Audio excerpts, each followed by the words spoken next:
ത്രിയേക ദൈവത്തിൻ്റെ തിരുനാമത്തിന് മഹത്വം ഉണ്ടാകട്ടെ.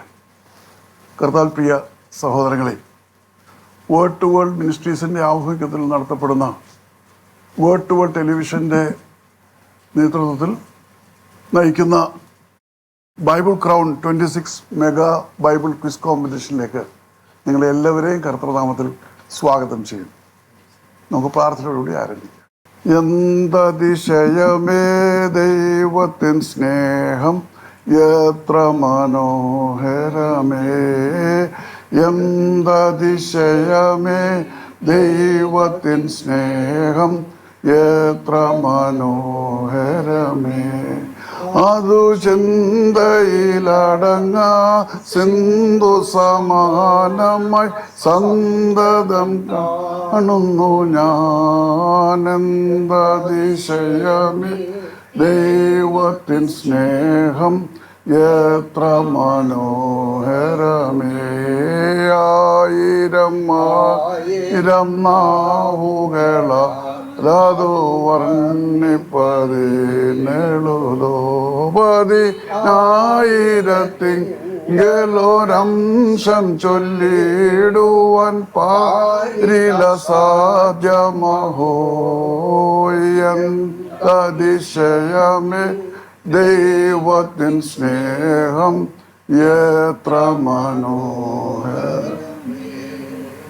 സ്നേഹിയായ ഞങ്ങളുടെ സ്വർഗസ്ഥ പിതാവാം ദൈവമേ, അവിടുത്തെ പാദപീഠത്തിലേക്ക് കടന്നു വരുവാൻ തക്കവണ്ണം അടിയങ്ങൾക്ക് ഒരുക്കിയിരിക്കുന്ന ഈ വലിയ അവസരത്തിനായിട്ട് ഞങ്ങളങ്ങേ സ്തുതിക്കുന്നു, സ്തോത്രം ചെയ്യുന്നു. കർത്താവെ, ഈ മെഗാ ബൈബിൾ ക്വിസ് കോമ്പറ്റീഷനിലേക്ക് നീ ഞങ്ങളെ കൂട്ടിവരുത്തിയിരിക്കുന്നു. അതിൽ പങ്കെടുക്കുവാനായി കടന്നു വന്നിരിക്കുന്ന സഹോദരങ്ങളെ നിന്റെ കരങ്ങളിലേക്ക് സമർപ്പിക്കുന്നു. അങ്ങയുടെ നാമം മഹത്വപ്പെടുവാനും യേശുവെ അവിടുത്തെ നാം ഉയർത്തപ്പെടുവാനും തക്കവണ്ണം എളിയ ശുശ്രൂഷയിലൂടെ അങ്ങ് സഹായിക്കണമെന്ന് അങ്ങയുടെ സ്നേഹത്തോടെ ഞങ്ങൾ പ്രത്യേകമായിട്ട് പ്രാർത്ഥിക്കുന്നു.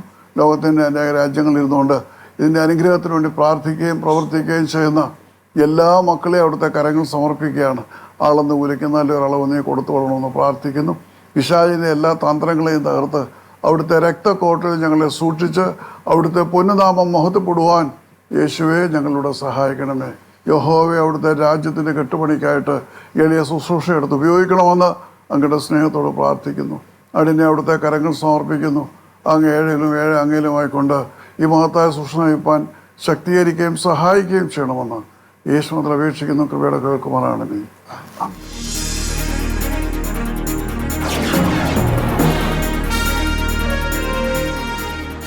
ഒരിക്കൽ കൂടെ നിങ്ങളെ എല്ലാവരെയും കർത്തൃനാമത്തിൽ ഈ ക്വിസ് കോമ്പറ്റീഷനിലേക്ക് സ്വാഗതം ചെയ്യും. നമ്മുടെ ഇന്നത്തെ ക്വിസ് കോമ്പറ്റീഷനിൽ ജഡ്ജസായിട്ട് വരുന്നവരെ പരിചയപ്പെടുത്തിട്ട് അതുവഴിയുള്ളത് മിസ്സസ് രാജി വർഗീസ്, എൻ്റെ പ്രിയ പത്നിയും ഈ വേർഡ് ടു വേൾഡ് ശുശ്രൂഷയുടേതായിട്ടുള്ള പ്രവർത്തനങ്ങളിൽ എനിക്ക് കൂട്ടുവേലക്കാരെ പ്രവർത്തിക്കുകയും രാജി ചെയ്തുകൊണ്ടിരിക്കുന്നു. അതോടൊപ്പം തന്നെ വേർഡ് ടു വേൾഡ് മിനിസ്ട്രീസിൻ്റെ വിമൻസ് വിങ്ങിൻ്റെ ചുമതലയും രാജി വഹിക്കുന്നു. ഇന്ന് നമ്മുടെ ജഡ്ജായിട്ട് എപ്പിസോഡിൽ കടന്നു വന്നതിന് ദൈവത്തെ സ്തോത്രം ചെയ്യുന്നു. രാജിയെ ഈ ശുശ്രൂഷയിലേക്ക് കർത്തൃനാമത്തിൽ സ്വാഗതം ചെയ്യും. അടുത്തതായിട്ടുള്ളത് മിസ്സസ് സെലീനാമ്മ പുന്നൂസാണ്. ഏതാണ്ട് 2 പതിറ്റാണ്ടിലേറെയായിട്ട് ഈ ശുശ്രൂഷയിൽ പ്രവർത്തിക്കുന്നു. ദുബായ് മുതൽ എന്നോടൊപ്പം കുടുംബമായിട്ട് പ്രവർത്തിക്കുകയാണ്. ഭർത്താവ് പുന്നൂസ് ഈ ലോകത്തോട് യാത്ര പറഞ്ഞു. എങ്കിൽ പോലും അത് കഴിഞ്ഞ് നാട്ടിൽ വന്നതിന് ശേഷവും ഈ ശുശ്രൂഷയിൽ വളരെ സജീവമായിട്ട് പ്രവർത്തിക്കുന്ന സഹോദരിയാണ് മിസ്സസ് സെലീനാമ്മ പുന്നൂസ്. സെലീനാമ്മയും ഇന്നത്തെ ഈ എപ്പിസോഡിലേക്ക് കർത്തൃനാമത്തിൽ സ്വാഗതം ചെയ്തു. അടുത്തതായിട്ട് നിങ്ങളെല്ലാവരെയും പ്രേക്ഷകർക്ക് പരിചയപ്പെടുത്തുവാൻ എനിക്ക് അതിയായ സന്തോഷമുണ്ട്. ലോകത്തിലെ നാനാ രാജ്യങ്ങളിൽ നിന്ന് അനേകർ ഈ ശുശ്രൂഷ കാണുന്നുണ്ടാവും. അവർക്കൊക്കെയും നിങ്ങളെ പരിചയപ്പെടുവാൻ നമ്മളൊരു മുഖാന്തരമാണ്. അതുകൊണ്ട് ഓരോരുത്തരായിട്ട് നിങ്ങളെക്കുറിച്ച് പറയുക. അപ്പോഴത് നമ്മൾ സംപ്രേഷണം ചെയ്യുമ്പോൾ അവർക്കെല്ലാം നിങ്ങളെക്കുറിച്ച് കൂടുതൽ മനസ്സിലാക്കുവാനുള്ള മുഖാന്തരങ്ങളായിത്തീരും. ആദ്യമായിട്ട് മിസ്റ്റർ ജോൺസൺ എം. എൻ്റെ പേര് ജോൺസൺ.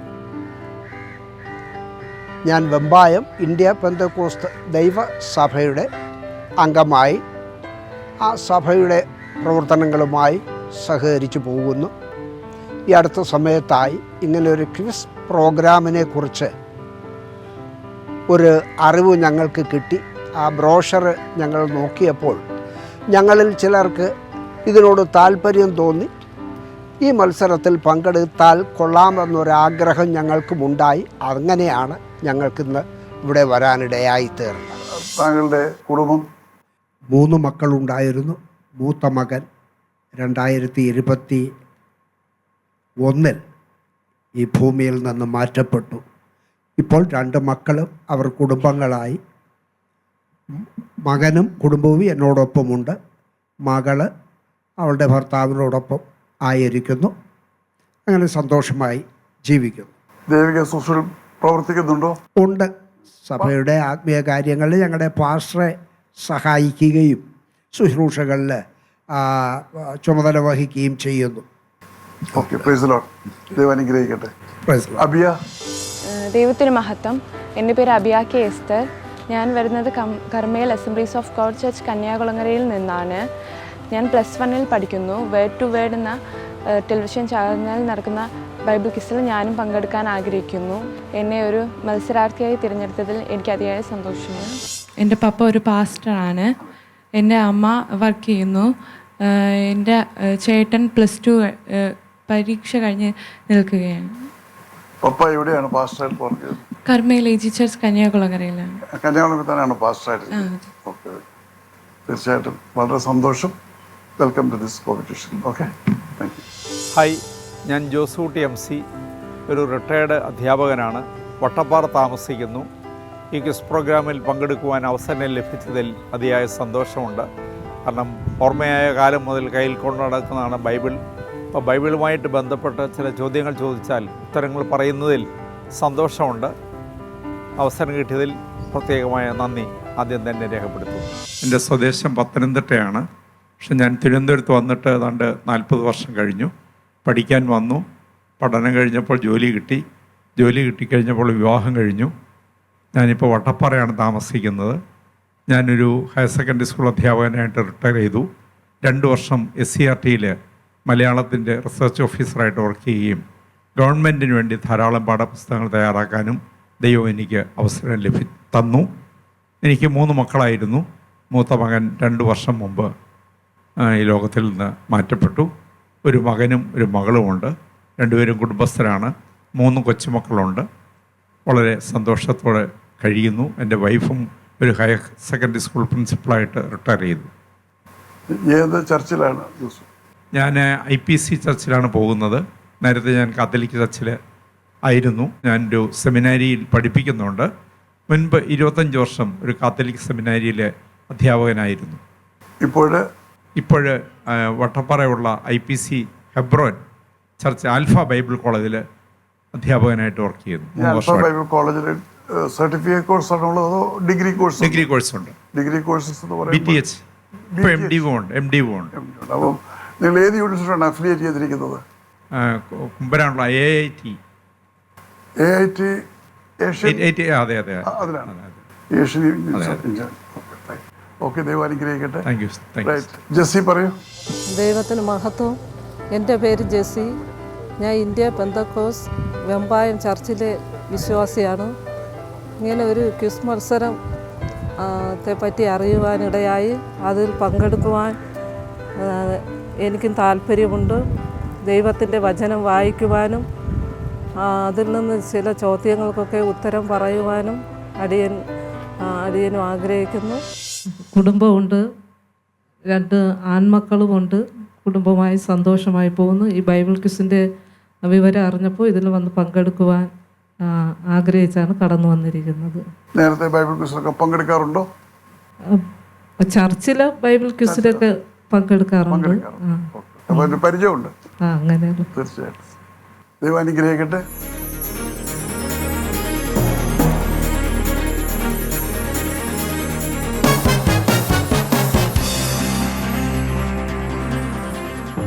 നമ്മുടെ ഈ ബൈബിൾ ക്വിസ് കോമ്പറ്റീഷന് ആദ്യത്തെ സ്റ്റേജാണ് മോസസ് സ്റ്റേജ്.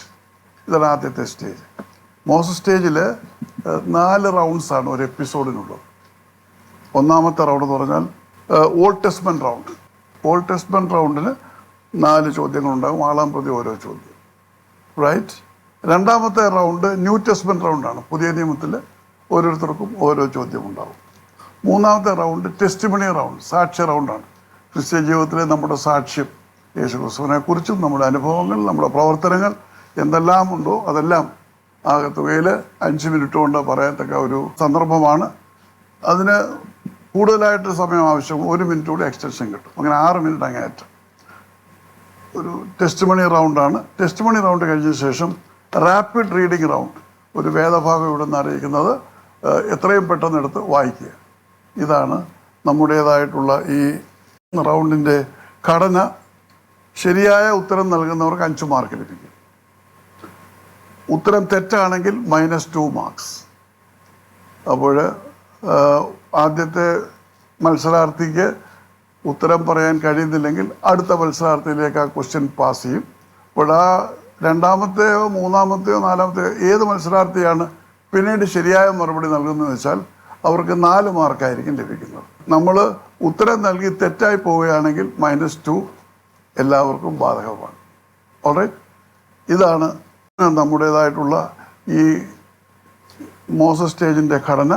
അതോടൊപ്പം തന്നെ ഈ മോസസ് സ്റ്റേജിൽ നിന്ന് ഫസ്റ്റും സെക്കൻഡും പ്രൈസ് ലഭിക്കുന്നവരെയാണ് അടുത്ത സ്റ്റേജിലോട്ട് പോകാനുള്ള അവസരം ഒരുക്കുന്നത്. Joshua stage. ജോഷുവ സ്റ്റേജ് നമുക്ക് ആകെ 7 സ്റ്റേജസാണ് ഈ ബൈബിൾ ക്വിസ് കോമ്പറ്റീഷനുള്ളത്.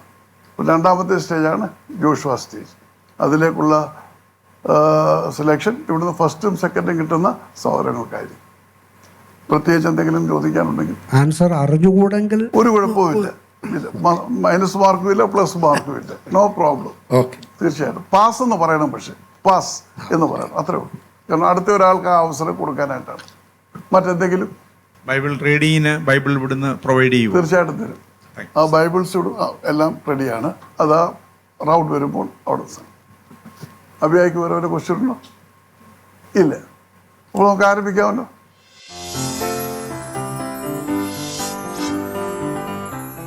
ഓക്കെ, ആദ്യത്തെ ചോദ്യം മിസ്റ്റർ ജോൺസണോടാണ്. അബ്രഹാം ഒരു പ്രവാചകനാണെന്ന് യഹോവ ആരോടാണ് പറഞ്ഞത്?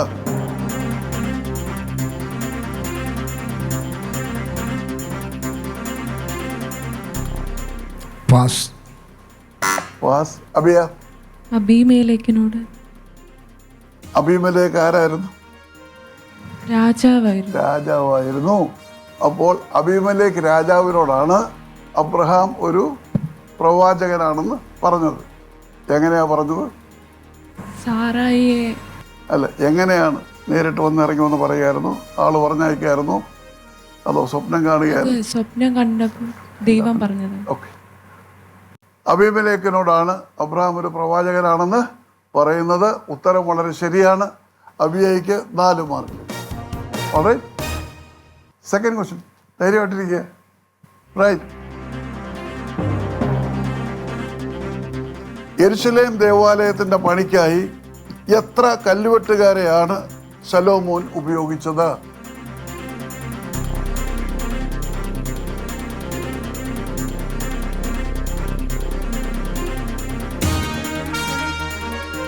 Pass. Pass. Yes, Josootty. Pass. Pass. Johnson? Pass. ശരിയായ ഉത്തരം 80,000 കല്ലുവെട്ടുകാരെയാണ് ശലോമോൻ ഉപയോഗിച്ചത്. പല ഉത്തരവാദിത്തങ്ങൾ, പല ജോലികൾ ചെയ്ത ഓരോരുത്തരുടെ ലിസ്റ്റും അവിടെ കൊടുത്തിട്ടുണ്ട്. ഇത് നാം വായിക്കുന്നത് 1 രാജാക്കന്മാർ 5:16.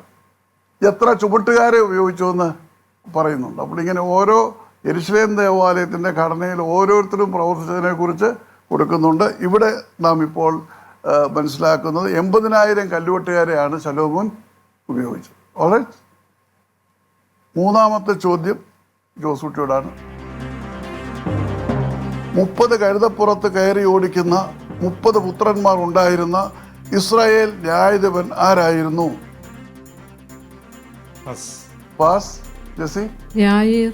യായീർ. ഉത്തരം വളരെ ശരിയാണ്. ന്യായാധിപന്മാരുടെ പുസ്തകം 10-ാം അധ്യായം 34-ാം വാക്യത്തിലുണ്ട്. Right. Jessy gets 4 marks. All right, okay. അടുത്ത ചോദ്യം ജെസിയോടാണ്. റൈറ്റ്, ചോദിക്കട്ടെ? റൈറ്റ്. ഹാനോക്ക് സ്വർഗത്തിലേക്ക് എടുക്കപ്പെട്ടപ്പോൾ അവരുടെ പ്രായം എന്തായിരുന്നു? 365. എക്സാക്ട്ലി 365 വയസ്സായിരുന്നു. ഉൽപ്പത്തി പുസ്തകം 5:23 കാണുവാൻ കഴിയും. So Jessie gets 5 marks for that question. 5 മാർക്കാണ്. ഇതോടുകൂടി നമ്മുടെ പഴയ നിയമ റൗണ്ട് അവസാനിക്കുന്നു. അടുത്തതായിട്ട് പുതിയ നിയമ റൗണ്ടാണ്.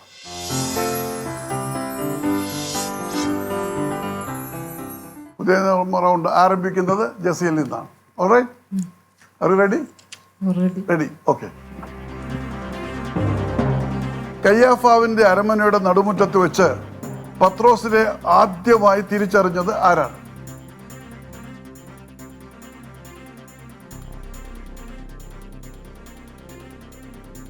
Pass. Pass, very good. അറിയാത്തപ്പോഴേ 2 മാർക്കങ്ങ് പോയി. Okay, very good. അടുത്തായിട്ട് ജോസൂട്ടിയാണ്. ഒരു പെൺകുട്ടിയാണ്. പെൺകുട്ടിയാണെന്നറിയാം, പക്ഷെ ആരാണെന്നുള്ളതിന് പെൺകുട്ടിക്ക് ഒരു ഒരു വിവരണം ഉണ്ടല്ലോ. രാജ്ഞിയാണോ അല്ലെങ്കിൽ അക്കൗണ്ടന്റ് ആണോ? ബാല്യക്കാരിയാണ്. അതാണ്, ഒരു ബാല്യക്കാരിയാണ്. ഉത്തരം വളരെ ശരിയാണ്. മത്തായിയുടെ സുവിശേഷം 26:62 കാണുവാൻ കഴിയും. ഇവിടെ ജോസൂട്ടിക്ക് 4 മാർക്ക്, 4 മാർക്സ്. ഇനി ജോസൂട്ടിയോടുള്ള ചോദ്യമുണ്ട്, രണ്ടാമത്തെ ചോദ്യം. ഓക്കെ, അത് ചോദിക്കാം. യേശുവിനെ ഒറ്റിക്കൊടുക്കുവാൻ യൂദായ്ക്ക് നൽകിയ പണം കൊണ്ട് വാങ്ങിയ സ്ഥലത്തിന്റെ പേരെന്ത്? അക്കൽദാമ, രക്തനിലം. എക്സാക്ട്ലി. ജോസൂട്ടിക്ക് 5 മാർക്സ്. മൂന്നാമത്തെ ചോദ്യം അത് അബിയായോടാണ്. തീമോത്തിയോസ് തന്നോടൊപ്പം എങ്ങനെ സുവിശേഷ വേല ചെയ്ത് അവന്റെ വിശിഷ്ട സ്വഭാവം തെളിയിച്ചുവെന്നാണ് പൗലോസ് പറയുന്നത്?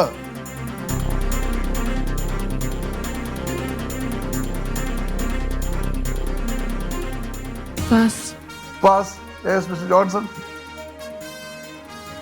ചോദ്യം ഒന്നുകൂടെ. നമ്മുടെ ക്വിസ് കോമ്പറ്റീഷനിൽ ചോദ്യം ഒരു പ്രാവശ്യമേ പറയുകയുള്ളൂ. ചോദ്യം പറയുമ്പോൾ എന്തെങ്കിലും സംശയമുള്ള അപ്പോൾ തിരിച്ചു ചോദിക്കണം. ക്വിസിൻ്റെ നടുക്ക് വെച്ച് ചോദ്യത്തിന് രണ്ടാമത് റിപ്പീറ്റ് ചെയ്യുകയില്ല. എങ്കിലും ആദ്യത്തെ പ്രാവശ്യമാണ് ഞാൻ ഇപ്രാവശ്യം പറയുന്നത്. ഇനിയും അത് റിപ്പീറ്റ് ചെയ്യുകയില്ല.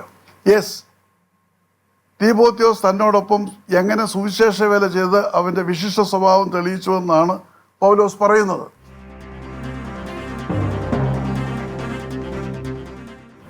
പാസ്. യെസ്, അടുത്ത ചാൻസ്. ജെസ്സി പാസ് ചെയ്തു. അടുത്തത് ജോസൂട്ടിയും പാസ് ചെയ്തു. വിശ്വസ്ത സാക്ഷിയായിട്ട് അപ്രകാരം പ്രവർത്തിച്ചു. അപ്പോൾ -2 മാർക്സ്. ശരിയായ മറുപടിയല്ല.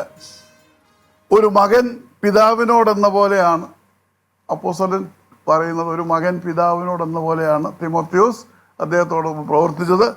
ഫിലിപ്പിയ ലേഖനം 2-ാം അധ്യായം 23-ാം വാക്യത്തിൽ കാണുക.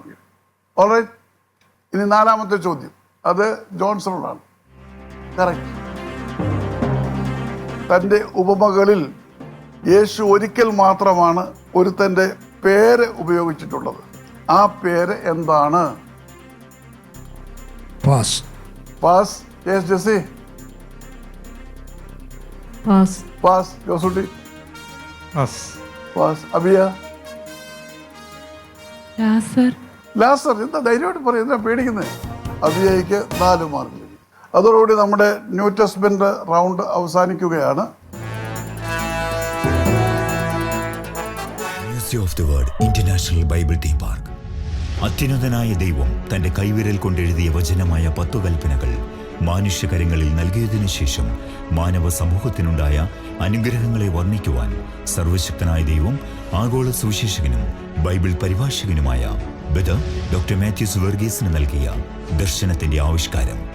മ്യൂസിയങ്ങളുടെ മ്യൂസിയമായ museum of the Word international Bible theme park.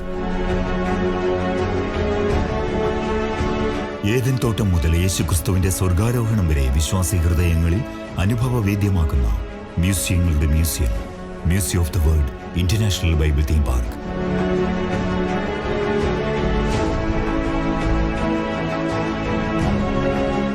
Museum of the Word international Bible theme park. PO Box number 4, Vembayam PO, Thiruvananthapuram. Contact 0472-283-4848, 0472-283-4949. Mobile 9495-828-444, 9495-998-555.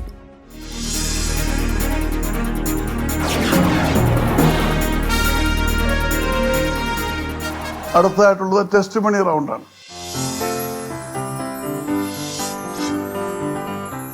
Mister Johnson 5 മാർക്കുണ്ട് സാക്ഷി റൗണ്ടിന്.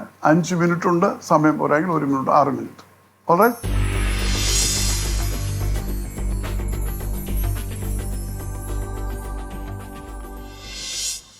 ഒരു ക്രിസ്തീയ കുടുംബത്തിൽ ജനിച്ച് വളർത്തപ്പെട്ടവനാണ് ഞാൻ. എൻ്റെ പേര് ജോൺസൺ. മാതാപിതാക്കൾ സുവിശേഷ പ്രവർത്തകരായിരുന്നു. എൻ്റെ വിദ്യാഭ്യാസ കാലം കഴിഞ്ഞ് ഗവൺമെൻറ്റിൽ ജോലിയിൽ പ്രവേശിച്ചു. 30 വർഷം ഗവൺമെൻറ് ജോലി ചെയ്തു.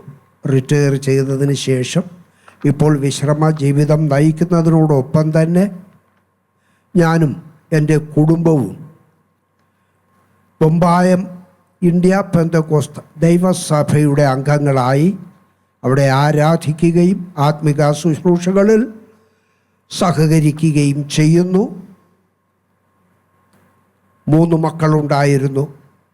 മൂത്ത മകൻ മരിച്ചുപോയി. ഇപ്പോൾ 2 മക്കൾ അവർ കുടുംബങ്ങളായി താമസിക്കുന്നു. വളരെ സന്തോഷമായി ഞങ്ങൾ ജീവിക്കുന്നു. 2.5 മാർക്ക് കിട്ടുന്ന സാക്ഷ്യത്തിൽ അടുത്ത അബിയയുടെ സാക്ഷ്യമാണ്.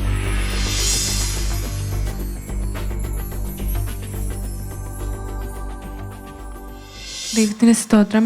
എൻ്റെ പേര് അബിയ കെ എസ്തർ. ഞാൻ കന്യാകുളങ്ങര സ്കൂളിലാണ് പഠിക്കുന്നത്, ഗേൾസ് സ്കൂളിലാണ്. ഞാൻ +1 ഇനി അടുത്ത. എൻ്റെ പപ്പയുടെ പേര് പാസ്റ്റർ ഡി കുഞ്ഞുമോൻ. പപ്പ കന്യാകുളങ്ങര കർമ്മൽ AG ചർച്ചിൽ പാസ്റ്ററായിരിക്കുന്നു. അമ്മ KSRTC ലേവോ ആയിട്ട് വർക്ക് ചെയ്യുന്നു. അമ്മയുടെ പേര് എസ്തർ SP. എൻ്റെ ചേട്ടൻ +2 കഴിഞ്ഞു. ചേട്ടൻ്റെ പേര് അനുഗ്രഹ് K ബെൻ എന്നാണ്. ഞാൻ പോകുന്നത് അസംബ്ലീസ് ഓഫ് ഗോഡ് കന്യാകുളങ്ങരയിലാണ്. എൻ്റെ ഒരു ജീവിതത്തിലെ അനുഭവം പറയാം. ഞാൻ 8ൽ പഠിക്കുന്ന സമയത്ത് എനിക്ക് കുറേ ഫ്രണ്ട്സ് ഉണ്ടായിരുന്നു. അപ്പം നമ്മൾ ഈ ഫ്രണ്ട്സായിട്ടൊക്കെ ഇങ്ങനെ കളിച്ച് ചിരിച്ചിങ്ങനെ നടക്കും. അപ്പം ഞാനായിരുന്നു ക്ലാസ്സിൽ, ഞാനും എൻ്റെ ഫ്രണ്ടായിരുന്നു ക്ലാസ് ഫസ്റ്റ്. അപ്പം ഓണം എക്സാം കഴിഞ്ഞപ്പം എനിക്കും എൻ്റെ ഫ്രണ്ടിനുമായിരുന്നു ഫുൾ A കിട്ടി. അപ്പം അവളൊരു മുസ്ലിം ആയിരുന്നു. അപ്പം എനിക്ക് സന്തോഷമായിരുന്നു. നമ്മൾ രണ്ടുപേർക്കും ഫുൾ A കിട്ടിയുണ്ട്. പക്ഷേ സയൻസ് വിഷയങ്ങൾ വന്നപ്പം അവൾ എൻ്റെ അടുത്ത്, എനിക്കാണെങ്കിൽ ബയോളജിക്ക് ഫുള്ളും ഫിസിക്സും കെമിസ്ട്രിക്കും 16 മാർക്കായിരുന്നു. അപ്പം അവൾക്ക് കിട്ടിയതെന്ന് പറഞ്ഞാൽ അവൾക്ക് 3നും 19 മാർക്ക്. അപ്പോൾ ഒരു വിഷയത്തിന് മാത്രം അവൾക്ക് എന്നെക്കാട്ടിയും കൂടുതലാണ് കിട്ടിയത്. അപ്പോൾ അവൾ എൻ്റെ അടുത്ത് പറഞ്ഞു, എനിക്ക് നിൻ്റെ അടുത്ത് അസൂയ തോന്നുന്നു പറഞ്ഞു. അപ്പം ഞാൻ അത്രയും കാലം അവളിങ്ങനെ ഫ്രണ്ട്ഷിപ്പായിട്ടൊക്കെ നടന്നപ്പം എനിക്ക് തോന്നി ഇവളെന്താ ഇങ്ങനെ പറയുന്നത്. ഞാൻ പക്ഷേ അവളാണ് എൻ്റെ കാട്ടി മാർക്ക് പക്ഷേ കൂടുതൽ. അവൾ ക്ലാസ് ഫസ്റ്റ് ആയിരുന്നു. അപ്പോൾ എനിക്കങ്ങനെ തോന്നില്ല. അപ്പോൾ അങ്ങനെയൊക്കെ അവൾ പറഞ്ഞപ്പോൾ എനിക്ക് ഭയങ്കര വിഷമം തോന്നി. അപ്പോൾ അത് കഴിഞ്ഞ സമയത്ത് ഞാൻ അവളുമായിട്ട് കുറച്ച് അകൽച്ചയുണ്ടായിരുന്നു. അപ്പോൾ എനിക്ക് വേറെ ഫ്രണ്ട്സ് ഉണ്ടായിരുന്നു. നമ്മളൊരു ഗ്യാങ് ആയിരുന്നു. അങ്ങനെ നമ്മൾ ഫ്രണ്ട്ഷിപ്പിൽ പോകുമ്പം ഒരു ദിവസം ഞാൻ സ്നാനപ്പെടാൻ തീരുമാനിച്ചു. സ്നാനപ്പെടാൻ വേണ്ടി ഇരുന്ന ആ ഒരാഴ്ച ഞാൻ എൻ്റെ ഫ്രണ്ട്സിൻ്റെ അടുത്തൊക്കെ ചെന്ന് പറഞ്ഞു ഞാൻ സ്നാനപ്പെടാൻ പോവുകയാണെന്ന്. പക്ഷേ ഇവൾ മാത്രം എന്നെ ഇങ്ങനെ കളിയാക്കി, നീ സ്നാനപ്പെടുന്നു, എന്തിന് സ്നാനപ്പെടുന്നു, അങ്ങനെ ഒരു വളരെ ഇതായിട്ട് എന്നെ അത് കളിയാക്കി. അപ്പോൾ എനിക്ക് ഭയങ്കര വിഷമം തോന്നി, ഇവരെന്താ എന്നിങ്ങനെ കളിയാക്കുന്നേ എന്നൊക്കെ തോന്നി. അപ്പം ഞാൻ അവളുടെ അടുത്ത് ഇങ്ങനെ ഒരു അകൽച്ചയൊക്കെ പാലിച്ചിങ്ങനെ നടന്നു. അപ്പം അങ്ങനെ വന്നപ്പോഴത്തേക്കും ഞാൻ എൻ്റെ ഫ്രണ്ട്സിൻ്റെ അടുത്ത് മുഴുവനായിട്ട് ഇങ്ങനെ പിണങ്ങാനിടയെത്തുന്നു. അപ്പം എനിക്ക് ക്ലാസ്സിലൊന്നും ഫ്രണ്ട്സ് ഇല്ല. ഞാനിങ്ങനെ ഒറ്റയ്ക്ക് ഇങ്ങനെ ക്ലാസ്സിലിങ്ങനെ ഇരിക്കും. അപ്പം ടീച്ചർമാരൊക്കെ നോക്കുമ്പോൾ ഞാൻ ഇപ്പോഴും ഇങ്ങനെ ഒറ്റയ്ക്കൊക്കെയാണ് ഇരിക്കുന്നത്. എനിക്ക് ഫ്രണ്ട്സൊന്നും ഇല്ല. അങ്ങനെ ക്രിസ്മസ് എക്സാമിന് ഇങ്ങനെ കുറച്ച് വിഷമങ്ങളായതുകൊണ്ട് എനിക്ക് നല്ല മാർക്ക് കുറയാനായിട്ട് ഇടയെത്തിയിരുന്നു. എനിക്ക് ഫുൾ A കിട്ടി, എനിക്ക് നല്ല മാർക്ക് കുറഞ്ഞു. അപ്പം ഞാനങ്ങനെ ഡൗൺ ആയിപ്പോയി. അപ്പം പിന്നെ എനിക്ക് ഫ്രണ്ട്സ് ഒന്നുമില്ല. പിന്നെ ഞാൻ ക്ലാസ് ലീഡറായിരുന്നു. അപ്പോൾ എനിക്കിങ്ങനെ ആരും ഫ്രണ്ട്സ് ഇല്ലാത്തതുകൊണ്ട് ഞാൻ എല്ലാവരെയും പേരെഴുതി, അലയ്ക്കുന്ന എല്ലാ പിള്ളേരെ പേരെഴുതി കൊടുക്കും. അപ്പോൾ ഇവർക്കൊക്കെ എൻ്റെ അടുത്ത് ദേഷ്യമാണ്. അപ്പോൾ ആരും എൻ്റെ അടുത്ത് മിണ്ടൂല. ഞാൻ എന്തെങ്കിലും ചെയ്താൽ ഒരു ക്ലാസ് ഫുള്ള് എന്നെ കളിയാക്കുമായിരുന്നു. അങ്ങനെ ക്ലാസ്സിൽ ഫുള്ള് എതിർപ്പായിട്ട് ഞാൻ ഇങ്ങനെ വിഷമിച്ചൊക്കെ ഇങ്ങനെ നടന്നു. അങ്ങനെ 8ലെ ഫാനുവൽ എക്സാം കഴിഞ്ഞ് ഞാനിങ്ങനെ അവധിക്കൊക്കെ വളരെ വിഷമിച്ച് നടന്നു. വളരെയധികം വിഷമമായിരുന്നു. ഞാനിങ്ങനെ ഫോൺ റീൽസ് കണ്ടുകൊണ്ടിരിക്കും. കാരണം ഓരോരുത്തരുടെ ഫ്രണ്ട്ഷിപ്പ് ഉണ്ടെന്നൊക്കെ പറഞ്ഞ്, കാരണം എനിക്കൊരു നല്ല ഫ്രണ്ടില്ല. ലോകത്തിലെ ഫ്രണ്ട്സിനെയൊക്കെ ഞാൻ കണ്ടിട്ട് പറയും, അയ്യോ എനിക്ക് ഫ്രണ്ടില്ലല്ലോ, അങ്ങനെയൊക്കെ പറയും. എന്നിട്ട് ഞാൻ ദൈവത്തോട് പ്രാർത്ഥിക്കും, ദൈവമേ എനിക്കൊരു ഫ്രണ്ട് തരണമേ, എനിക്ക് ഒരു ഫ്രണ്ടിനെ തരണമെന്ന് ഞാൻ എപ്പോഴും പ്രാർത്ഥിക്കും. എന്നിട്ട് അപ്പോൾ എനിക്ക് ആനുവൽ എക്സാമൊക്കെ കഴിഞ്ഞ് അവധിയൊക്കെ കഴിഞ്ഞ് ഞാൻ 9ലായപ്പം ഞാൻ ഭയങ്കര ഇൻട്രോവേർട്ടായിരുന്നു. ഞാൻ ആ ക്ലാസ്സിൽ നിന്ന് മാറി വേറെ ക്ലാസ്സിലോട്ട് പോയി. ക്ലാസ്സിൽ പോയി ഞാൻ അവിടെ പഠിച്ചുകൊണ്ടിരുന്നപ്പം ഫസ്റ്റത്തെ ഞാൻ ഒന്നും പഠിക്കൂലായിരുന്നു. കാരണം എൻ്റെ ആ പഠിക്കുന്ന ഇതെല്ലാം എൻ്റെ കയ്യിൽ നിന്ന് പോയി. ഞാൻ ഒട്ടും പഠിക്കാതെയായി. അപ്പോഴത്തേക്കും ആ ടീച്ചർ, എൻ്റെ പഴയ ടീച്ചർ പറഞ്ഞു, നിനക്ക് 8ൽ കിട്ടിയ മാർക്കിൻ്റെ പെർസെൻറ്റേജ് 74% ആണ്. നല്ല മാർക്കെന്ന് തോന്നും, പക്ഷേ എനിക്ക് 7ൽ 88% ഉണ്ടായിരുന്നു. അപ്പം അത്രയും കുറഞ്ഞു പോയി. അപ്പം എനിക്ക് ഭയങ്കര വിഷമമായിരുന്നു. ഒരു ദിവസം ഒരു കൊച്ചു എന്നെ എന്തോ പറഞ്ഞെന്ന് പറഞ്ഞ് ഞാൻ ഒരു ദിവസം ഫുള്ളിരുന്ന് കരഞ്ഞു. സ്കൂളിൽ ഫുഡൊന്നും കഴിച്ചില്ല. അപ്പോൾ ടീച്ചർമാർ വിചാരിച്ചു എനിക്ക് വേറെന്തോ വലിയ പ്രശ്നമൊക്കെ കാണും, അതായിരിക്കും ഞാൻ ഇത്രയും കരയുന്നതെന്ന്. അത്രയധികം വിഷമിച്ച് ഞാനിങ്ങനെ ഇരിക്കുകയായിരുന്നു. അപ്പം ഞാനിങ്ങനെ പ്രാർത്ഥിച്ചാൽ ദൈവം എനിക്കൊരു ഫ്രണ്ടിനെ തന്നു. പക്ഷേ ഫ്രണ്ടിനെ കിട്ടിയെങ്കിലും കൂടുതൽ ആ ഫ്രണ്ട്ഷിപ്പ് പോകുന്നതൊന്നും എനിക്ക് ഇഷ്ടപ്പെട്ടില്ല. ആ ഫ്രണ്ട്ഷിപ്പ് അത്ര ഇതായിട്ട് തോന്നിയില്ല. അപ്പോഴത്തേക്കും ഞാനാണെങ്കിലും 9 കഴിഞ്ഞു, 9 പരീക്ഷയൊക്കെ കഴിഞ്ഞു. ഞാനിങ്ങനെ അതിനുശേഷം ഞാൻ 2025 തുടങ്ങിയ സമയത്ത് ഞാൻ വിചാരിച്ചു ബൈബിൾ വായിക്കാമെന്ന് വിചാരിച്ചു. അങ്ങനെ ഞാൻ ബൈബിൾ വായിക്കാൻ തുടങ്ങി. ബൈബിൾ ഇങ്ങനെ സത്യം പറഞ്ഞാൽ ഞാൻ മുമ്പൊക്കെ ഇങ്ങനെ ബൈബിൾ വായിച്ച് തുടങ്ങിയതാണ്. ഉൽപ്പത്തി കഴിഞ്ഞ് ലേവിയൊക്കെ എത്തുമ്പോൾ ഞാൻ നിർത്തും. പക്ഷേ ഇതെന്തെന്നറിയില്ല, എനിക്കിങ്ങനെ കണ്ടിന്യൂഷനായിട്ട് ഇങ്ങനെ ബൈബിൾ വായിക്കാൻ പറ്റി. ഞാനിങ്ങനെ ബൈബിൾ വായിച്ച് കുറേയൊക്കെ എത്തി. അപ്പോഴത്തേക്കും ദൈവം എൻ്റെ ബുദ്ധിയിൽ വളരെ മാറ്റം വന്നു. എനിക്ക് 9ലെ പരീക്ഷ കഴിഞ്ഞപ്പോൾ കിട്ടിയത് 90% ആയിരുന്നു. അത്രയധികം എൻ്റെ ബുദ്ധിയിൽ ദൈവം മാറ്റം വന്നു. ഞാൻ അപ്പം മനസ്സിലാക്കി, നമ്മളൊരു ഫ്രണ്ടിനെ അല്ല ചോദിക്കേണ്ടത്, ദൈവം നമ്മുടെ ഫ്രണ്ടായിട്ട് എപ്പോഴും ഉള്ളപ്പോൾ നാം ഒരു ഫ്രണ്ടിനെ വേറെ ചോദിക്കേണ്ട ആവശ്യമില്ലെന്ന് എനിക്ക് അന്ന് മനസ്സിലായി. ഞാനങ്ങനെ പൊയ്ക്കൊണ്ടിരുന്നപ്പോൾ 10ൽ വെച്ച് ഞാൻ പഠിക്കാൻ തുടങ്ങിയെങ്കിലും ഫസ്റ്റൊന്നും എനിക്ക് നന്നായിട്ട് പഠിക്കാൻ പറ്റിയില്ല. ട്യൂട്ടോർ പഠിപ്പിക്കുന്ന മാത്രം ഞാനിങ്ങനെ പഠിച്ചുകൊണ്ടിരിക്കും. അത്രയ്ക്ക് എഫേർട്ട് എടുത്ത് ഞാൻ പഠിക്കില്ല. പക്ഷേ കുറച്ച് നാൾ കഴിഞ്ഞപ്പോൾ വീണ്ടും ദൈവം ഇങ്ങനെ പുഷ് ചെയ്ത് നന്നായിട്ട് എന്നെ പഠിക്കാൻ സഹായിച്ചു. അങ്ങനെ ഞാനെനിക്ക് ഓണം എക്സാമിന് വേണ്ടിയൊക്കെ എനിക്കിങ്ങനെ ഉറക്കമൊന്നുമില്ല. ഞാൻ ഉറക്കമൊന്നും ഉറങ്ങാതെ ഞാൻ രാത്രി 12 മണിക്ക് കിടക്കും. പിന്നെ രാവിലെ 5:30 4:00 എണീറ്റിരുന്ന് പഠിക്കും. അങ്ങനെയാണ്, എനിക്ക് ഉറക്കമൊന്നും ഇല്ലാതെ ഞാനിങ്ങനെ പഠിക്കുമായിരുന്നു. എന്നിട്ടും ഞാൻ ഓണം എക്സാമിന് മുമ്പ് കുറച്ച് ദിവസം മുമ്പ് എനിക്ക് പനി വന്നു. 2 ആഴ്ച പനിയായതുകൊണ്ട് എനിക്ക് പഠിക്കാൻ പറ്റില്ല. പിന്നെ ഞാൻ കുറച്ച് നാൾ കഴിഞ്ഞ് പനി മാറിയപ്പോൾ വീണ്ടും പഠിക്കാൻ തുടങ്ങി. അങ്ങനെ ഓണം എക്സാമിന് ടീച്ചർമാരും പ്രതീക്ഷിക്കാത്ത ഒരു വലിയ വിജയം ദൈവം എനിക്ക് നൽകി. അപ്പം എൻ്റെ എനിക്ക് ബയോളജി ഫുള്ളായിരുന്നു. എൻ്റെ ടീച്ചർ എൻ്റെ അടുത്ത് നമ്മളെ ഫുള്ള് കിട്ടിയ 3 പിള്ളേരുണ്ടായിരുന്നു. അതിൽ ഞാനും ഒരാളായിരുന്നു. അപ്പോൾ എന്നെ എണീറ്റ് ഇരുത്തിയിട്ട് പറഞ്ഞു, നീ എന്നെ അതിശയിപ്പിച്ചു കളഞ്ഞു എന്ന് ടീച്ചർ എൻ്റെ അടുത്ത് പറഞ്ഞു. അത്രയധികം ദൈവം എന്നെ മാനിച്ചു. അത്രയും എൻ്റെ ക്ലാസ്സിലെ ടീച്ചർമാർക്കൊക്കെ എന്നെ ഇപ്പോൾ വലിയ കാര്യമായിരുന്നു. ലാസ്റ്റ് എക്സാമൊക്കെ വന്നപ്പം എനിക്ക് ഏതെങ്കിലും മാർക്ക് കുറഞ്ഞ ടീച്ചർമാരെന്നെ വിളിച്ചിട്ട് ചോദിക്കുന്നതിന് നിനക്ക് എന്താ മാർക്ക് കുറഞ്ഞ് എന്നൊക്കെ ഇങ്ങനെ ഭയങ്കരമായിട്ട് ചോദിക്കുന്ന വിധത്തിൽ ദൈവം എന്നെ മാറ്റി. അത്രയധികം ദൈവം എന്നെ കൊണ്ടുവരാൻ എടുത്തുന്നു. ഞാൻ എന്നാണ് ബൈബിൾ വായിക്കാൻ തുടങ്ങിയത് അന്ന് മുതൽ എൻ്റെ ദൈവം എൻ്റെ ജീവിതത്തിൽ വലിയൊരു മാറ്റം വരുത്താൻ തുടങ്ങി. എൻ്റെ കുടുംബത്തിലായിരുന്നാലും വലിയൊരു മാറ്റം വരുത്താൻ എൻ്റെ ദൈവം സഹായിച്ചു. ഇപ്പോൾ എനിക്ക് ബൈബിളൊക്കെ വായിച്ച് തീർക്കാനും വീണ്ടും വായിച്ചുകൊണ്ട് ഞാൻ ഇരിക്കുന്നു. അങ്ങനെയൊക്കെ ദൈവൻ്റെ ജീവിതത്തിൽ അത്ഭുതങ്ങളെ പ്രവചിച്ചുകൊണ്ടിരിക്കുന്നു. ഓരോ ദിവസവും ദൈവനെ നടത്തിക്കൊണ്ടിരിക്കുന്നു എന്ന് പറഞ്ഞ് എൻ്റെ സാക്ഷിയോട് ഉപസംഹരിക്കുന്നു. എത്ര പ്രാവശ്യം ബൈബിൾ മുഴുവൻ വായിച്ചിട്ടുണ്ട്? 2 പ്രാവശ്യം മുഴുവനും വായിച്ചിട്ടുണ്ട്. Very good. ഇപ്പോഴും എവിടെയാണ് വായിക്കുന്നത്? ഇപ്പം ഞാൻ ഉൽപ്പത്തി വീണ്ടും തുടങ്ങി. മൂന്നാമത്തെ പ്രാവശ്യം. നമ്മൾ വായിക്കുമ്പോൾ വായിച്ചു പോവുകയാണോ? പ്രധാനപ്പെട്ട കാര്യങ്ങൾ അതിൽ നിന്ന് മനസ്സിലാക്കുകയോ അല്ലെങ്കിൽ അണ്ടർലൈൻ ചെയ്യുകയോ നോട്ട് എഴുതുകയോ അങ്ങനെയൊക്കെ ചെയ്യാറുണ്ടോ? ഞാൻ ഫസ്റ്റ് വായിച്ചപ്പോൾ അങ്ങനെ ചെയ്തില്ല. പക്ഷേ സെക്കൻഡ് വായിച്ചപ്പോൾ ആദ്യം തൊട്ട് അങ്ങനെ ചെയ്യാൻ തുടങ്ങി. വേറെ ഇതിനു മുമ്പ് ക്വിസ് കോമ്പറ്റീഷനൊക്കെ പങ്കെടുക്കുന്നുണ്ടായിരുന്നു? സെക്ഷൻ്റെ ക്വിസ് കോമ്പറ്റീഷനൊക്കെ പങ്കെടുക്കുന്നു. Okay, that's good. അപ്പോൾ അഭിയായിക്ക് 4 മാർക്സ്.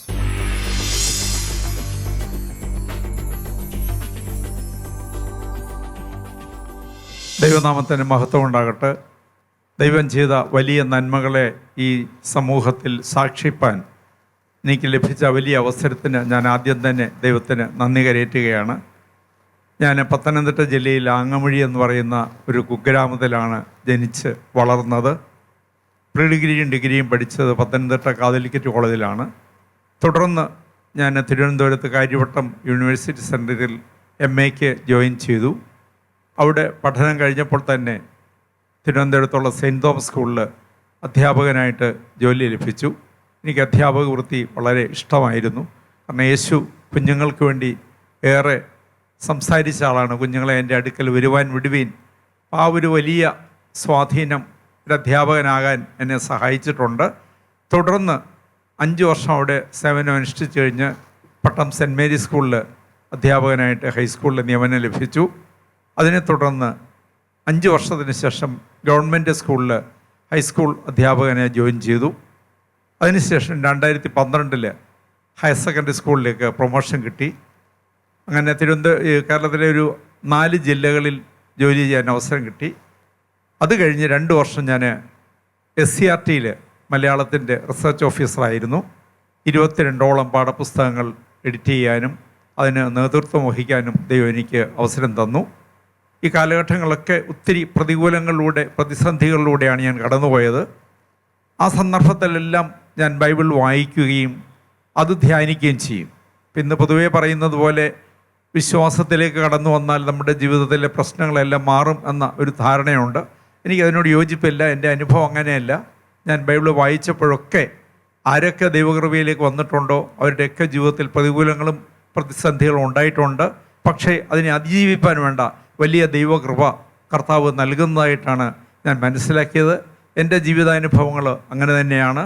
അപ്പോൾ ആദ്യകാലം മുതൽ തന്നെ ബൈബിൾ വായിക്കുമ്പോൾ ആ വചനത്തിനനുസരിച്ചല്ല പള്ളികളിൽ നടക്കുന്ന ആചരണങ്ങൾ എന്നതിൽ എനിക്ക് സംശയം ഉണ്ടായിട്ടുണ്ട്. ഞാൻ പുരോഹിതന്മാരോട് അതിനെക്കുറിച്ച് ചോദിച്ചപ്പോൾ അവർ പറഞ്ഞു അത് ശരിയാണ്, പക്ഷെ ഞങ്ങൾക്ക് ചില പരിമിതികളുണ്ട്. പക്ഷേ വളരെ ശക്തമായിട്ട് ദൈവാത്മാവ് എന്നോട് ഇടപെട്ടതിൻ്റെ ഭാഗമായിട്ട് 2022 ഞാൻ പെന്തക്കോസ്ത് വിശ്വാസത്തിലേക്ക് കടന്നുപോയി. 2016 മുതൽ തന്നെ BTH കോഴ്സിന് ചേർന്നു. അത് പൂർത്തിയാക്കി. അതിനുശേഷം 2 വർഷം കഴിഞ്ഞപ്പോൾ ഞാൻ പഠിച്ചിരുന്ന ആൽഫ ബൈബിൾ കോളേജിൽ തന്നെ എന്നെ അധ്യാപകനായിട്ട് വിളിച്ചു. ഞാനിപ്പോൾ 3 വർഷമായിട്ട് അവിടെ ബൈബിൾ കോളേജ് അധ്യാപകനായിട്ട് പ്രവർത്തിക്കുന്നു. അതിനു മുൻപ് 25 വർഷം ഞാൻ ലാറ്റിൻ കാത്തലിക് ചർച്ചിൻ്റെ വെള്ളയമ്പലത്തുള്ള സെമിനാരിയിൽ അവർക്ക് മലയാളം പഠിപ്പിക്കുന്ന അധ്യാപകനായിട്ട് സേവനം അനുഷ്ഠിച്ചു. മാത്രമല്ല 2000 മുതൽ ഗവൺമെൻറ് തലത്തിലുണ്ടായ വിദ്യാഭ്യാസ പരിഷ്കരണ പദ്ധതികളിൽ ഇപ്പോൾ നടപ്പിലാക്കിയിരിക്കുന്ന grading, continuous evaluation, assignment, project, seminar ഇങ്ങനെയുള്ള കാര്യങ്ങളെല്ലാം തുടങ്ങുന്നതിൽ വളരെ വലിയൊരു പങ്ക് വഹിക്കുവാൻ ദൈവം എനിക്ക് അവസരം തന്നു. എൻ്റെ കഴിവല്ല, ദൈവം തന്ന അവസരമാണ്. അപ്പോൾ ധാരാളം ശിഷ്യന്മാർ, അതോടൊപ്പം തന്നെ ഒരു 7 വർഷം ഞാൻ അധ്യാപകർക്ക് പരിശീലനം കൊടുക്കുന്ന ജോലിയിൽ ഏർപ്പെട്ടിരിക്കുകയായിരുന്നു. അല്ലാതെ തന്നെ പ്രൈവറ്റ് ഈ CBSE IC സ്കൂളുകൾക്ക് വേണ്ട മലയാളം ടെക്സ്റ്റ് ബുക്കുകൾ തയ്യാറാക്കുവാൻ ദൈവം എനിക്കിടയാക്കി. പ്രതികൂലങ്ങളേറെ ഉണ്ടെങ്കിലും വളരെ പ്രത്യാശയോടെ ദൈവത്തിൽ ആശ്രയിച്ച് ഓരോ ദിവസവും ഞാൻ ജീവിക്കുന്നു. വിളിച്ച ദൈവം വിശ്വസ്തനാണ്. ദൈവം കാണിച്ചു തന്ന മാതൃക പലപ്പോഴും എനിക്ക് ആശ്വാസവും ധൈര്യവും നൽകുന്നു. എന്നെ ഏറ്റവും സ്വാധീനിച്ചത് യേശുക്രിസ്തുവിൻ്റെ ഗിരിപ്രഭാഷണമാണ്. പുതിയ നിയമത്തിൽ വരുമ്പോൾ പൗലോസിൻ്റെ പ്രേക്ഷിത പ്രവർത്തനങ്ങളും പൗലോസ് അനുഭവിച്ച ത്യാഗങ്ങളും കഷ്ടങ്ങളും ഏറെ പ്രചോദനം നൽകുന്നുണ്ട്. ഞാൻ 1-2 ചെറിയ സംഘടനകൾ പ്രവർത്തിക്കുന്നുണ്ട്. ഒന്ന് 4-5 ഗോസ്പൽ ടീം എന്ന് പറഞ്ഞൊരു പ്രാർത്ഥനാ ഗ്രൂപ്പുണ്ട്. എല്ലാ ബുധനാഴ്ചകളിലും ഞങ്ങൾ രാവിലെ 10 മുതൽ 1 മണി വരെ അവിടെ ഒരു ഹാളിൽ ഒരുമിച്ചിരുന്ന് വ്യത്യസ്ത വിഭാഗങ്ങളിൽപ്പെടുന്ന ആളുകളുണ്ട്, പ്രാർത്ഥിക്കാറുണ്ട്. വ്യാഴാഴ്ചകളിൽ പരസ്യയോഗം നടത്താനായിട്ട് പോകാറുണ്ട്. അതോടൊപ്പം തന്നെ 2022 മുതൽ കേരളത്തിൽ വർദ്ധിച്ചു വരുന്ന ആത്മഹത്യകളുടെയും മറ്റ് ജീവിത സംഘർഷങ്ങളുടെയും ഭാഗമായിട്ട് ഒറ്റപ്പെട്ട് നിൽക്കുന്ന ഒത്തിരി ആളുകളുണ്ട്. അപ്പോൾ അവർക്ക് പലർക്കും ടെലിഫോൺ കൗൺസിലിംഗ് കൊടുക്കാനായിട്ട് ഒരു സംഘടന രൂപീകരിച്ചു. അതിൻ്റെ പേര് ഐ മൈൻഡ് ദ മൈൻഡ് എന്നാണ്. ആ സംഘടന 100-300 ആളുകളെ ആത്മഹത്യ ചെയ്യാൻ തീരുമാനിച്ചുറപ്പിച്ച് വിളിച്ച് സംസാരിച്ച് അവരെ അതിൽ നിന്ന് പിന്തിരിപ്പിക്കാനും ഒത്തിരി പേർക്ക് ആശ്വാസം നൽകാൻ കഴിഞ്ഞു. വളരെ സന്തോഷത്തോടെ പറയട്ടെ, ഇതുവരെ ഞങ്ങൾക്കൊരു ഓഫീസില്ലായിരുന്നു. ഒരു 400ഓളം ആളുകളുണ്ട്. 35 ഡോക്ടേഴ്സുണ്ട്, മനഃശാസ്ത്രജ്ഞന്മാരുണ്ട്, കൗൺസിലേഴ്സുണ്ട്. ഇപ്പം എനിക്ക് വട്ടപ്പാറ ഒരു വീടുണ്ട്. ആ വീട് മറ്റന്നാൾ ശനിയാഴ്ച ഈ ആവശ്യത്തിനായിട്ട് ഞാൻ പൂർണ്ണമായിട്ട് വിട്ടുകൊടുത്തിരിക്കുകയാണ്. അതിൻ്റെ ഉദ്ഘാടനം 16-ാം തീയതി നടത്തുകയാണ്. കേരളത്തിലും ഇന്ത്യയിലെ വിവിധ സംസ്ഥാനങ്ങളിലും ആളുകൾ പ്രവർത്തിക്കുന്നുണ്ട്. അപ്പോൾ അവിടെ ഞങ്ങൾ പൂർണ്ണമായിട്ട് സൗജന്യമായ കൗൺസിലിങ്ങും മറ്റ് ചികിത്സകളും, കൗൺസിലിംഗ് എന്ന പദം ഉപയോഗിക്കുന്നില്ല, അതിപ്പോൾ ഒരു സ്റ്റിഗ്മ ഉണ്ടാക്കുമെന്നതുകൊണ്ട് ഹോളിസ്റ്റിക് കെയർ സെൻറ്റർ എന്ന പേരിലാണ് ആ സ്ഥാപനം ആരംഭിക്കുന്നത്. എല്ലാ ദിവസവും 2 ഡോക്ടേഴ്സും 1-2 കൗൺസിലേഴ്സും അവിടെ വോളണ്ടറി വർക്ക് ചെയ്യാനായിട്ട് തയ്യാറായിട്ടുണ്ട്. അതിൻ്റെ വളരെ തകൃതിയായ ഒരുക്കങ്ങൾ നടത്തിക്കൊണ്ടിരിക്കുകയാണ്. ഇതെല്ലാം ദൈവത്തിൻ്റെ കൃപയാണ്. ദൈവം കാണിച്ചു വന്ന സ്നേഹം, പ്രത്യേകിച്ച് സമൂഹത്തിൻ്റെ മുഖ്യധാരയിൽ നിന്ന് ഒഴിവാക്കപ്പെട്ടവരെ ചേർത്ത് നിർത്തുവാൻ കർത്താവ് എപ്പോഴും ശ്രദ്ധിച്ചിട്ടുണ്ട്. ആ മാതൃക പിന്തുടരുവാൻ ഞാൻ ആഗ്രഹിക്കുന്നുണ്ട്. എത്രത്തോളം കഴിഞ്ഞു എന്നെനിക്കറിയില്ല. ജീവിതാന്ത്യം വരെയും ആ തരത്തിൽ പോകുവാനുള്ള ദൈവകൃപ ലഭിക്കാൻ ഞാൻ ആഗ്രഹിക്കുന്നു. നിങ്ങളുടെ എല്ലാം പ്രാർത്ഥന അപേക്ഷിക്കുന്നു. പ്രിയപ്പെട്ട ജോസൂട്ടിക്ക് 5 മാർക്ക് കൊടുക്കുകയാണ്. So all the best. Thank you sir. Yes Jessie, come on.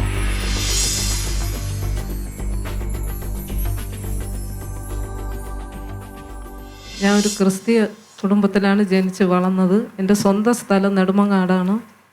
എൻ്റെ മാതാപിതാക്കൾക്ക് ഞാൻ മൂത്ത മകളാണ്. 3 പേരിലും ഏറ്റവും മൂത്ത ആളാണ് ഞാൻ. എനിക്കൊരു 8 വയസ്സായപ്പോൾ എൻ്റെ അമ്മയ്ക്ക് ഒരു രോഗം ബാധിച്ച് ഞങ്ങൾ ആരാധനയ്ക്ക് കടന്നു പോയിക്കൊണ്ടിരുന്നത് എൻ്റെ അപ്പൂപ്പൻ അമ്മൂമ്മ എല്ലാവരും കടന്നു റോമൻ കത്തോലിക്ക ചർച്ചിലാണ് ഞങ്ങൾ ആദ്യം മുതലേ ആരാധനയ്ക്ക് മാതാപിതാക്കളെല്ലാം കടന്നു പോയിക്കൊണ്ടിരുന്നത്. എന്നാൽ എനിക്കൊരു 8 വയസ്സായപ്പോൾ എൻ്റെ അമ്മയ്ക്ക് ഒരു പിശാചിൻ്റെ ഇത് പെട്ടെന്ന് ഉണ്ടായി.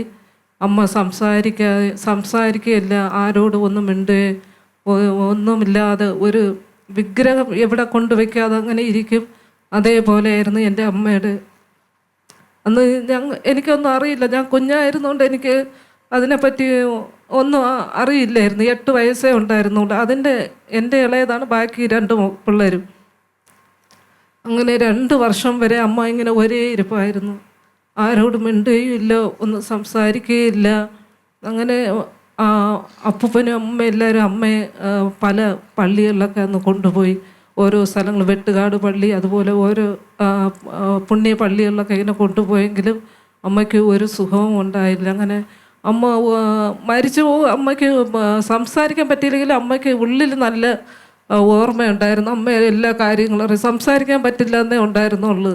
അങ്ങനെ അമ്മ അവർ ഈ പള്ളികളിലൊക്കെ കൊണ്ടുപോയിട്ട് ഒരു അസുഖത്തിന് ഒരു കുറവും ഇല്ലാതായപ്പോൾ അപ്പൂപ്പൻ പറഞ്ഞെങ്കിൽ നമുക്ക് അമ്പലത്തിൽ കൊണ്ടുപോകാമെന്ന് പറഞ്ഞു. അപ്പോൾ അമ്മ ഒരു വിധത്തിൽ പോവില്ല. അമ്പലത്തിൽ പോകുന്ന അമ്മയ്ക്ക് അത് ഓർമ്മയുണ്ട്, അമ്പലത്തിൽ കൊണ്ടുപോകാൻ. അമ്മ ഒരു വിധത്തിൽ അത് സമ്മതിച്ചില്ല. അമ്പലത്തിൽ പോവാതെ പറഞ്ഞാൽ ഭയങ്കര നിർബന്ധമായിട്ട് ഇങ്ങനെ നിന്ന്. അങ്ങനെ എൻ്റെ അമ്മയുടെ സഹോദരൻ്റെ ഭാര്യ പറഞ്ഞു, നമ്മളടുത്തൊരു പാസ്റ്ററും കുടുംബമുണ്ട്, നമുക്ക് അവിടെ ഒന്ന് കൊണ്ടുപോവാം. അപ്പോൾ ഒന്ന് കൊണ്ടുപോയി പ്രാർത്ഥിച്ചാൽ ചിലപ്പോൾ സൗഖ്യം കിട്ടുമായിരിക്കും എന്ന് പറഞ്ഞ്. അങ്ങനെ അമ്മ പറഞ്ഞ് പള്ളിയിൽ പോകണമെന്ന് പറഞ്ഞപ്പോൾ അമ്മയ്ക്ക് പെട്ടെന്നെങ്കിൽ പള്ളിയിൽ പോവാം. ആ ഒരു ഇതായി. ദൈവം സുഖം തരും, സംസാരിക്കുമൊന്നും ഇല്ലെങ്കിലും ആ സുഖം കിട്ടുമെന്നുള്ള അമ്മയുടെ മനസ്സിൽ അങ്ങനെ ഒരു ഇതായി. അങ്ങനെ അമ്മ പള്ളിയിൽ പോകുമെന്ന് പറഞ്ഞാൽ അമ്മ പള്ളിയിൽ പാസ്റ്ററിൻ്റെ അടുത്ത് പോയി പ്രാർത്ഥിച്ച് ആ ദൈവദാസനും കുടുംബവും സഭയായിട്ട് അമ്മയ്ക്ക് വേണ്ടി പ്രാർത്ഥിക്കുകയും ഉപവസിക്കുകയും ഒക്കെ ചെയ്തപ്പോൾ ദൈവം പൂർണ്ണമായ സൗഖ്യം അമ്മയ്ക്ക് കൊടുത്ത് 2 ആഴ്ച ആയപ്പോൾ തന്നെ ദൈവം അമ്മയ്ക്ക് പൂർണ്ണമായ ഒരു വിടുതൽ ദൈവം കൊടുത്തു. അങ്ങനെ ഞങ്ങൾ കുടുംബമായി അമ്മയും ഞങ്ങളെല്ലാവരും അമ്മ ആ പള്ളിയിൽ പെന്തക്കോസ്ത് ചർച്ചിൽ കടന്നു പോകുവാനും, അമ്മ മാത്രമല്ല അമ്മയുടെ സഹോദരങ്ങൾ എല്ലാവരും ഇപ്പോൾ അമ്മയ്ക്ക് സൗഖ്യം കിട്ടിയതോടെ അവരെല്ലാവരും പെന്തക്കോസ്ത് സഭയിലേക്ക് കടന്നുപോയി അവർ ദൈവത്തെ ആരാധിക്കുന്നു. അത് കഴിഞ്ഞ് എൻ്റെ വിവാഹം കഴിഞ്ഞു. എനിക്ക് 2 ആൺമക്കളുണ്ട്. IPC വെമ്പായം ചർച്ചിലാണ് ഞങ്ങൾ ആരാധനയ്ക്ക് പോകുന്നത്. സന്തോഷകരമായിരിക്കുന്നു. എൻ്റെ കുഞ്ഞുങ്ങൾ, എനിക്ക് വലിയ വിദ്യാഭ്യാസം ഒന്നുമില്ല, എന്നാലും എൻ്റെ മക്കളെ പഠിപ്പിക്കുവാൻ ദൈവമാണ് സഹായിച്ച്. അവരിപ്പോൾ എനിക്ക് കിട്ടാത്ത എന്നെക്കാളും ഒരു വിദ്യാഭ്യാസം ദൈവം അവർക്ക് കൊടുത്ത് ഒരാൾ പഠിച്ചുകൊണ്ടിരിക്കുന്നു, ഒരാൾ പഠിത്തം കഴിഞ്ഞ് ജോലി ആയിരിക്കുന്നു. കുടുംബമായി സന്തോഷകരമായി ആയിരിക്കുന്നു. തീർച്ചയായിട്ടും 3.5 മാർക്ക് കൊടുക്കുക. Jessie 3.5 marks. Brother doctor Mathews Varghese ക്രൈസ്തവ ലോകത്തിന് സമ്മാനിക്കുന്ന 31ാമത് ഗാനസമാഹാരം. സർവശക്തൻ സർവാധിപൻ എന്റെ ദൈവം യഹോവ.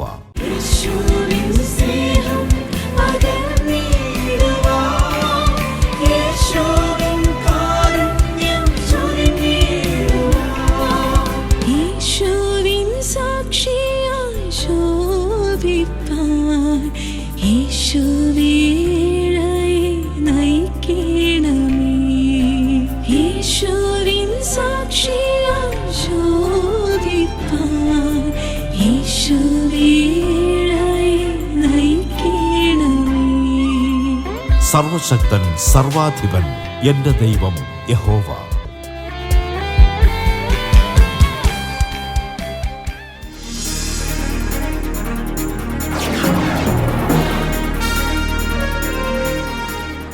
അടുത്തതായിട്ട് റാപ്പിഡ് റീഡിംഗ് റൗണ്ടാണ്.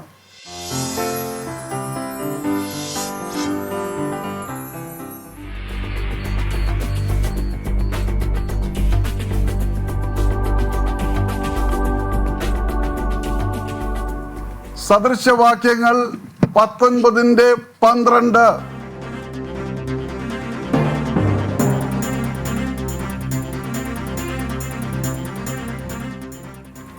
രാജാവിൻ്റെ ക്രോധം സിംഹഗർജനത്തിന് തുല്യമാണ്, അവൻ്റെ പ്രസാദമോ പുല്ലിന്മേലുള്ള മഞ്ഞു പോലെയാകും.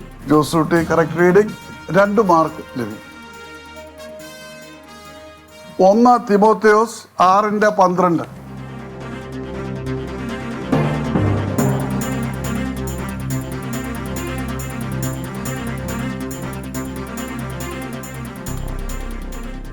വിശ്വാസത്തിൻ്റെ നല്ല പോർ പൊരുതുക, നിത്യജീവനെ മുറുകെ പിടിച്ചുകൊള്ളുക.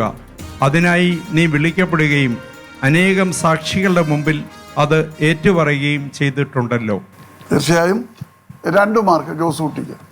ഇപ്പം ജോസൂട്ടി വായിക്കും നിങ്ങളും കൂടെ വായിക്കാം. ആദ്യമേ ആരൊക്കെ ചേർന്ന് ആദ്യം വായിക്കുന്നവർക്കെല്ലാം മാർക്ക് കിട്ടും കേട്ടോ.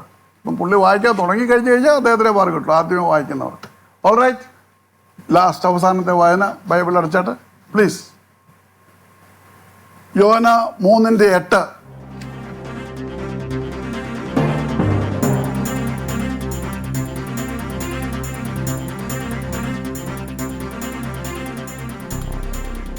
മനുഷ്യനും മൃഗവും പരുക്കൻ വസ്ത്രം പുതച്ച് ഉച്ചത്തിൽ ദൈവത്തോട് വിളിച്ചപേക്ഷിക്കണം. ഓരോരുത്തനും തൻ്റെ ദുർമാർഗത്തിൽ നിന്നും തൻ്റെ പക്കലുള്ള ആക്രമണത്തിൽ നിന്നും പിന്തിരിയട്ടെ. ദൈവം വീണ്ടും. Right, Jessie gets 2 marks. ഇതോടുകൂടി നമ്മുടെ ഈ എപ്പിസോഡ് പൂർണ്ണമാകുന്നു. ജഡ്ജസ് ഇപ്പോൾ വിന്നേഴ്സിനെ അനൗൺസ് ചെയ്യുന്നതാണ്.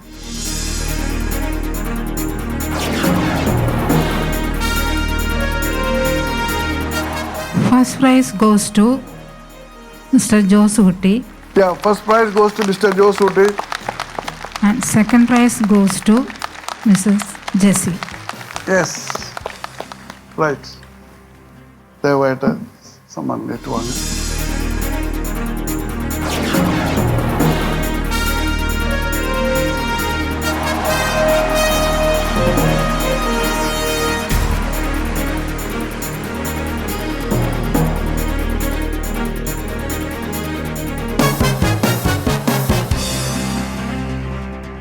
ഈ എപ്പിസോഡ് ഇവിടെ പൂർണ്ണമാകുന്നു. ദൈവം നിങ്ങളെ എല്ലാവരെയും അനുഗ്രഹിക്കും.